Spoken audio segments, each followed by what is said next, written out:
നമുക്ക് പെർഫെക്റ്റ് എന്ന് തോന്നുന്ന പല കാര്യങ്ങളും മറ്റുള്ളവർക്ക് പെർഫെക്റ്റായി തോന്നണമെന്നില്ല കേട്ടോ. അതുപോലെ തന്നെ തിരിച്ചും നമുക്ക് പെർഫെക്റ്റ് അല്ല എന്ന് തോന്നുന്ന പലതും ആയിരിക്കും മറ്റുള്ളവർക്കൊക്കെ പെർഫെക്റ്റായി തോന്നുന്നത്. ഉദാഹരണത്തിന് നമ്മൾ ഒട്ടും റെഡി ആവാതെ ഒരുക്കങ്ങളില്ലാതെ എടുത്ത ഫോട്ടോസിനും വീഡിയോസിനും ചിലപ്പോൾ ലൈക്കും വ്യൂസും റീച്ചൊക്കെ അങ്ങനെ കൂടുതൽ കിട്ടുന്നത് കണ്ടിട്ടില്ലേ.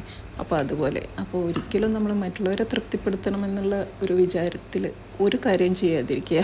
അതുപോലെ തന്നെയായിരുന്നു എൻ്റെ ഈ ഓൺ വോയിസ് വീഡിയോ ഇടുക എന്ന് പറഞ്ഞിട്ട് കുറേ കാലമായി ഞാൻ ഇരിക്കുന്നു. പക്ഷേ ഇതുവരെ ഇടാനുള്ളൊരു കോൺഫിഡൻസ് എനിക്കുണ്ടായിരുന്നില്ല. പക്ഷേ 2026 സ്വയം മോട്ടിവേറ്റ് ചെയ്ത് ഇങ്ങനെ കുറേശ്ശെ ഇടാൻ തുടങ്ങിയപ്പോൾ എനിക്ക് ചെറിയൊരു സന്തോഷം കിട്ടാൻ തുടങ്ങി കേട്ടോ.